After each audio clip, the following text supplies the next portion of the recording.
The island of Santorini had been on my list of places to see for a while, and so we traveled there at the beginning of July, picking up a rental car next to the airport right after we had landed. I had to get used to a stick shift after driving automatic for years, and many roads turned out to be right next to the cliffside, so my adventure began right away. Like many other people, I'd seen the stunning photos of the cliffside towns full of white houses and blue domes rising above the Aegean Sea. But I didn't want the kind of vacation where all you do is lounge by a pool. I want to experience a place, take in the culture, and I wasn't sure Santorini would fit that bill. But after last summer's hike in the Alps, we had promised our daughter that she could choose the destination for our next vacation. She wanted to go to the Mediterranean, her preferred place in Europe, be it Italy, Croatia, or Greece. We decided on Santorini and spent a long time searching for a hotel and a flight. We typically travel that way and often don't use a travel agency because it gives us a bit more freedom, if also more work. We decided on a hotel on the southern part of the island, near the small town of Akrotiri, because we soon found out that Ia, the picturesque town in all the photos, is much more expensive than the rest of the island, and also a lot more crowded. Instead, we chose a hotel at the other end of the island and decided to rent a car. This proved a really good decision. If you ever decide to go to Santorini, I can only recommend that you rent a car. We drove all over the island, which is only 18 kilometers long. Although because of the mountains, it takes a bit longer to get around than you might think, but still, it's really practical and easy. And there isn't a single traffic light on the whole island.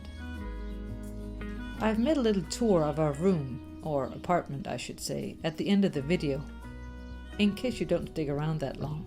I wanted you first and foremost to see Santorini. On our first evening after dinner, and seeing a bit of Akrotiri, we drove out to the westernmost tip to see the sunset, which is a thing to do on Santorini. We couldn't believe the stunning views from almost anywhere on the island. We also couldn't believe how hot it was, but nor how beautiful.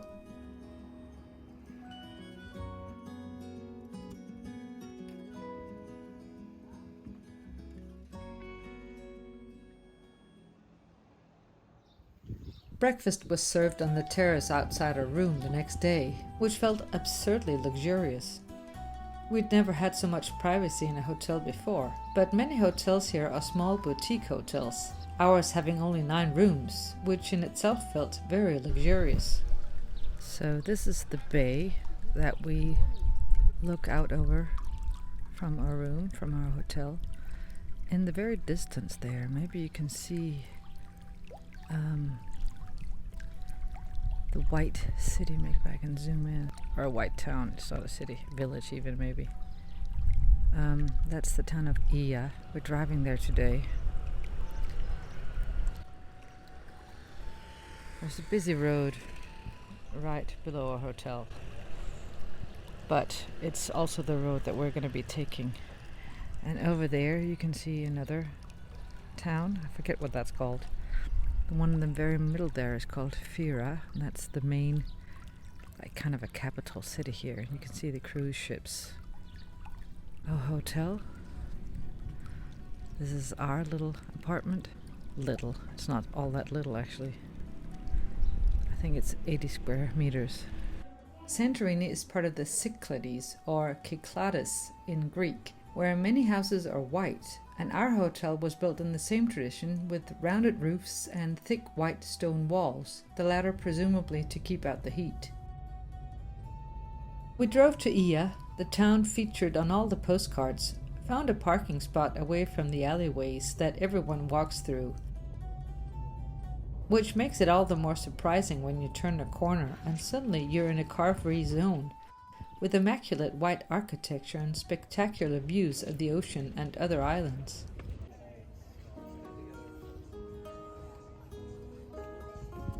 It was absolutely charming. but also got more and more crowded as we seemed to get near the very center of the town. I loved the whiteness of the place and marveled at how they'd been able to build on those steep cliffs rising above the sea.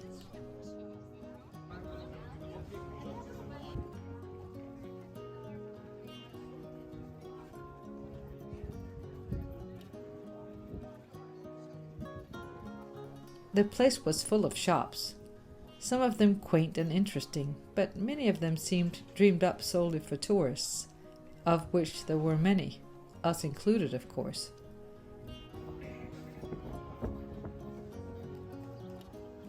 The tourists on Santorini, incidentally, that we heard and saw at least, were mainly American, Italian, French and English, with a few Swedes, but hardly any Danes, even on our flight from Copenhagen.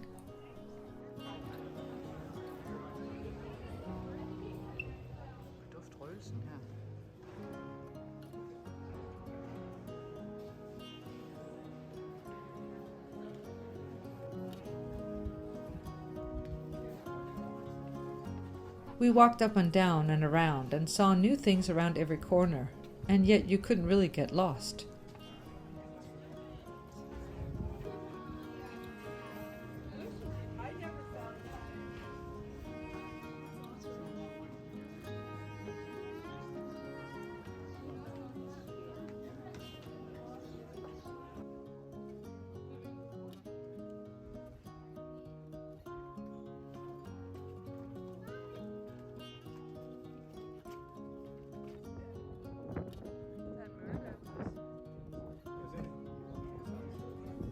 There were other islands nearby, and there were beautiful doors, windows, bougainvillea.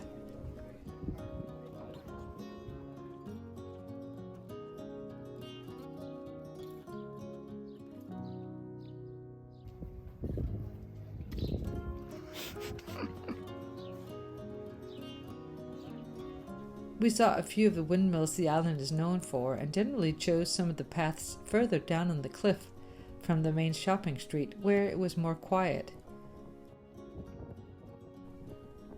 It was also excruciatingly hot, and we found out later that it's because the humidity on the island is very high, about 80% during the days that we were there.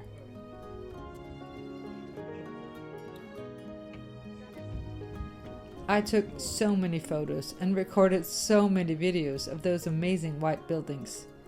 So sorry for the potential overload here, I just couldn't get over the quaint beauty of it. We went looking for some linen summer clothing that seemed appropriate here. Me incidentally wearing a knitted linen top, which proved almost too hot. But the prices were often surprisingly high, and we didn't buy anything.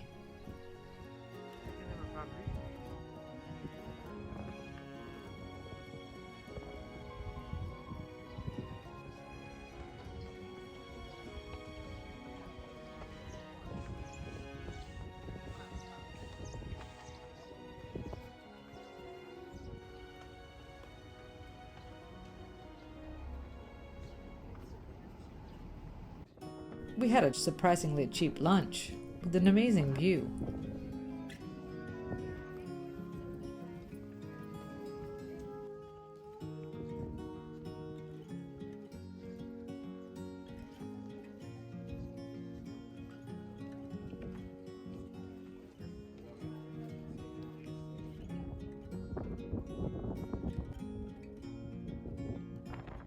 We had taken a, to me, frightening mountain road there and opted for another route on the way back.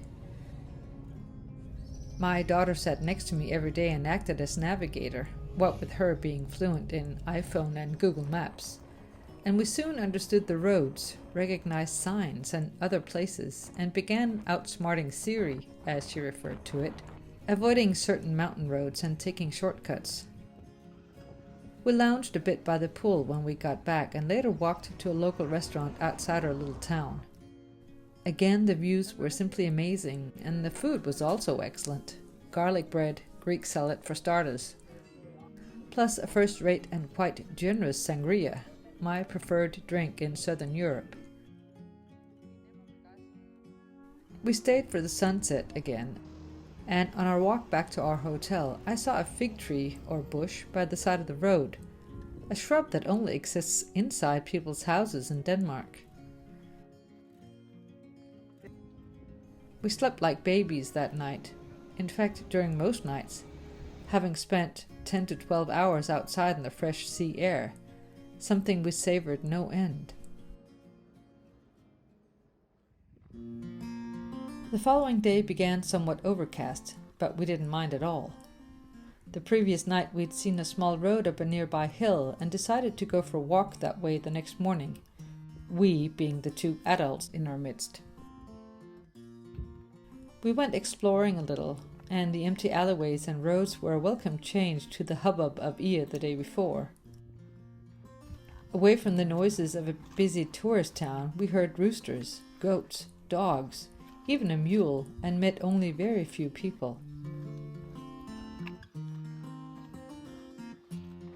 We returned in time for another delicious breakfast and had a visit from a cat that came every day from then on, probably because we gave her quite a bit of our generous portions of scrambled eggs. She was so skinny, and though someone at the hotel told us not to feed her, we continued to do so. We lounged around a bit. I got a bit of knitting done in the shade while enjoying the view, and we cooled off a bit before we got back into our tiny non-air-conditioned car. We headed for an excavation site south of Akrotiri, of an ancient town from approximately 2000 BC, which was buried during the eruption of a volcano in the 17th century, much like Pompeii. It was one of those things that's at once very concrete when you're looking at the remains of what is clearly a house, or a vase that was used to store food, yet also completely abstract because only an outer shell remains. Very close by is a famous beach on Santorini called the Red Beach due to the high content of iron in the rocky cliff overlooking the narrow stretch of beach. I had read about people getting injured in landslides trying to get to it, and the path looked more risky than my desire to see the beach up close. Also, a man playing a violin quite aggressively, and one might add, unnecessarily out there in the wild, made us leave sooner than we'd wanted to. We didn't know it yet, but we were to find another way down to the Red Beach a few days later. It was a relief to be back at our quiet hotel again, and in the late afternoon we drove up to the town of Pyrgos, which is placed at the top of a mountain.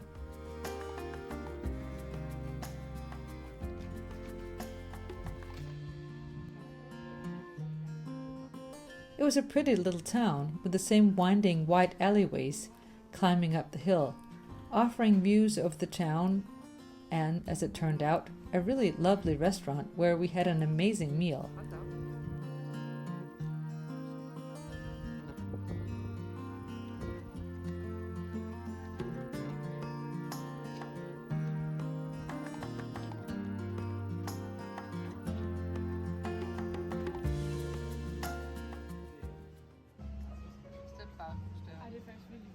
Once again, tzatziki, a Greek salad, and moussaka, and the pièce de résistance, an outlandishly good chocolate soufflé.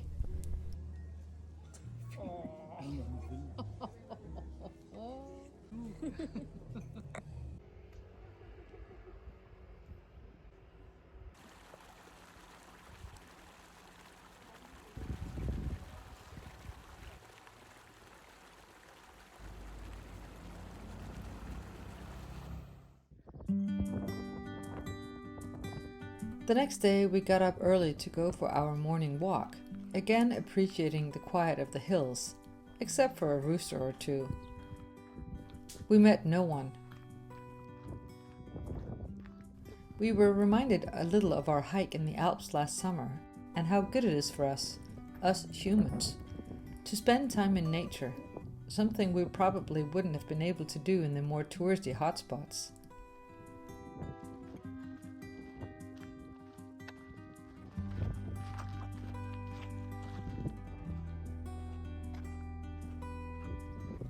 After breakfast, I experimented with a bit of poolside knitting, and later we jumped in the car and headed over to Fira, the main town on the island. It was also touristy, but vibrant, and not quite as expensive as Zia.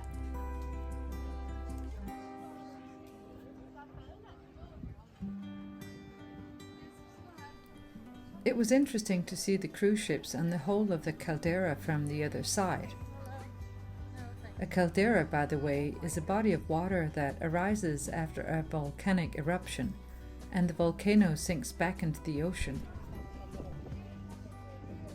This time we did manage to shop a little: a dress for my daughter, a pair of shorts for my partner, and a hat and a white cotton vest for me, my two purchases amounting to only 35 euros, about $40. We stopped and took in the view every minute or so, and then we went looking for a place in the shade that offered cold milkshakes. I don't think I wore my hair down all week because it was just too hot.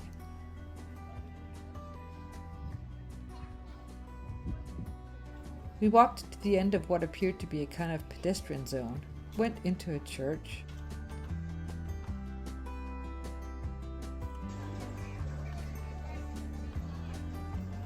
and then we found an incredible ice cream parlor with so many tempting new flavors that it took us about 10 minutes to make up our minds.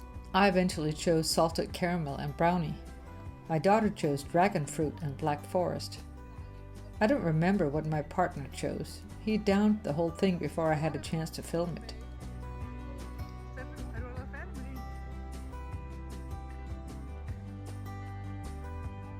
In the evening, we walked from our hotel back to our local restaurant, Aeolus, in our newly bought clothes from Fira. When the waiters greeted us warmly and clearly recognized us, we felt right at home on the island. The food again was delicious, as was the sangria. We stayed until the sun had set and walked back to our hotel. It was somehow a new experience looking at Fira across the bay now that we had been there. It's that sense of familiarity you may begin to experience when traveling, once you color in more and more on the map, so to speak. The next morning we decided to go for a longer walk, all the way down to the Red Beach, which we'd seen a sign for the previous day, and which appeared to be a less touristy way there. Perhaps not so strange, given the extremely steep descent. We were so hot by the time we got down there that we wished we'd brought our bathing suits. The beaches are quite narrow on Santorini and are often a mix of gravelly sand and pebbles. Here the pebbles were a mix of the black lava, red iron, and normal pebbles.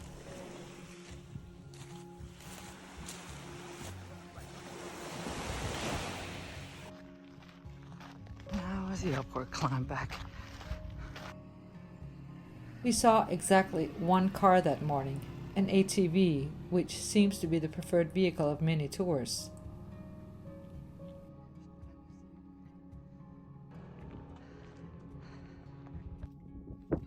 Then we had breakfast, hit the road, and first went to see some of the traditional windmills that the island is known for. They're located atop a hillside on the southern part of the island.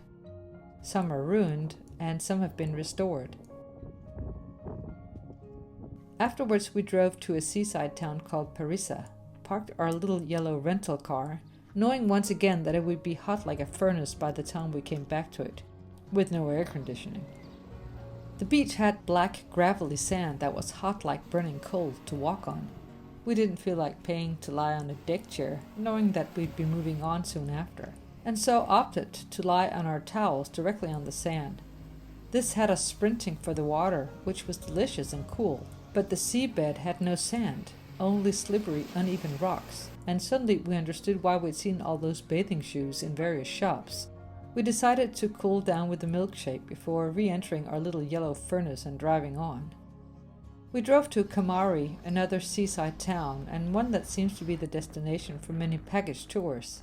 I hardly filmed there because it was extremely crowded, loud and touristy, and after a spot of lunch, we decided we'd rather lounge by the quiet pool at our hotel. We saw the cat we'd been feeding scrambled eggs on a rooftop near the back of the hotel, now accompanied by all her kittens. We were relieved to see that they were being fed. In the evening we walked again back down to Akrotiri to try a new restaurant. We never stopped being impressed by the views and by all the white buildings with their rounded edges. My daughter said it reminded her of Gaudí and his buildings in Barcelona, which have no straight lines. And I said that was a brilliant comparison. We all had moussaka, and again it was delicious.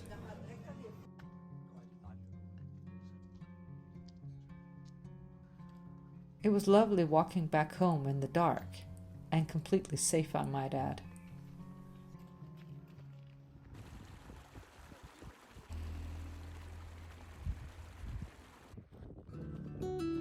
By now our morning walks had become a ritual to start the day, my daughter's ritual being to sleep in. I saw another huge fig bush tree or shrub, and was again reminded at how different the flora and fauna are in southern Europe compared to us up north. In Akrotiri and the area around it, it was nice to see how differently people live here. To see the authentic Greekness of a place, if you will, and not just the side of the island that caters to the tourists. We took in the views once more, tried to find a new route, but we had explored most of the roads in the area by now. By far the strangest thing I saw all week was this abandoned car that had been taken over by a cactus. It looked almost like a piece of installation art. Nature strikes back, one might call it. Already I was wishing I could go for a walk among these hills every morning, knowing I would be back home in my flat country in only a few days. We drove to a town called Imirovikli, where you can walk to Fira, the main town, which we wanted to see again, but without having to park in the middle of the chaos. It was only about a 20-25 minute walk, and the two towns are completely connected, so we never actually knew when we left one and entered the other. Except for maybe the number of people in the little alleys, which increased as we neared Fira. I always appreciate it when I can walk to a place, seeing it more quietly and gradually than when you simply park near the very center, and voila, then you're there.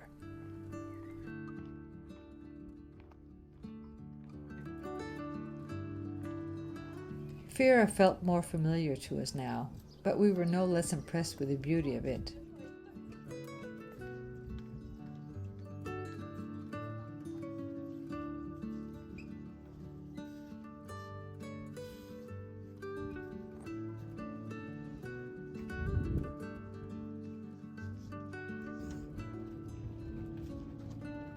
I was glad to have a hat to hide under a little, because once again it was extremely hot and humid. So of course we went to our little ice cream place again, thrilled to be able to try 2 new flavors each. This time I went for Black Forest and chocolate and cherry. Again delicious, and I would venture necessary to cool off.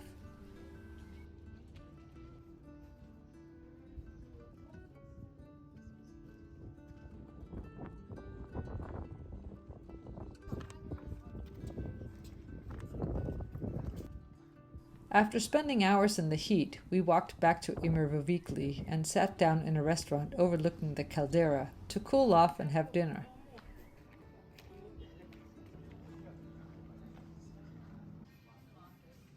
We agreed that it was once again delicious, but also that Santorini had far exceeded our expectations.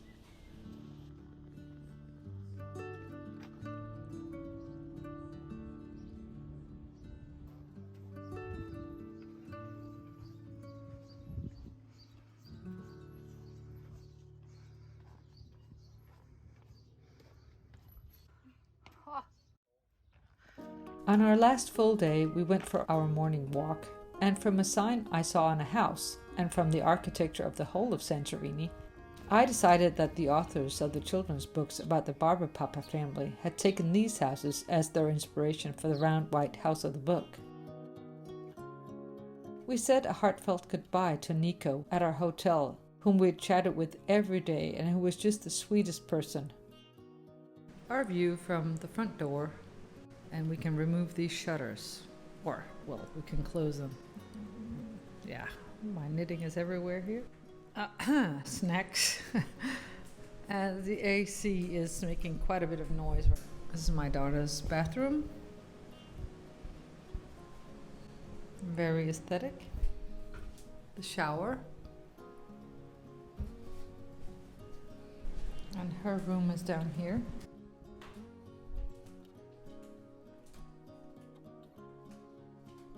I say room. It's more like a small apartment.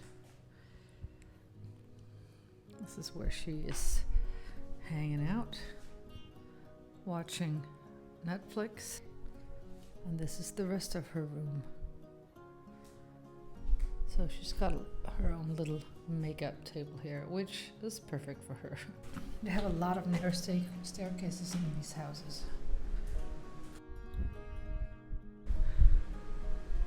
Moving up to the second floor.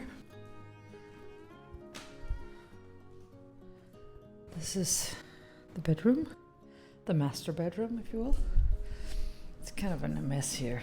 Those are shelves, and this is the door that leads outside to the balcony.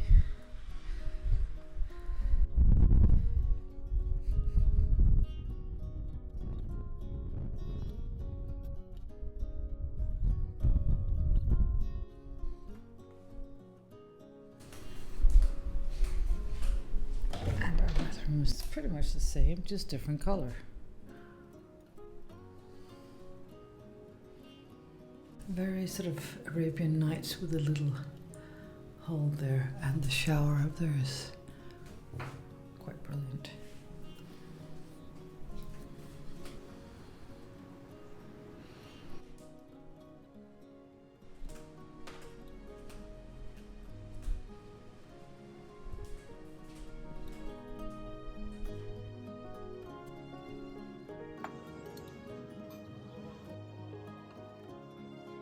It really is one of those things where I have to remind myself of the words of Dr. Seuss.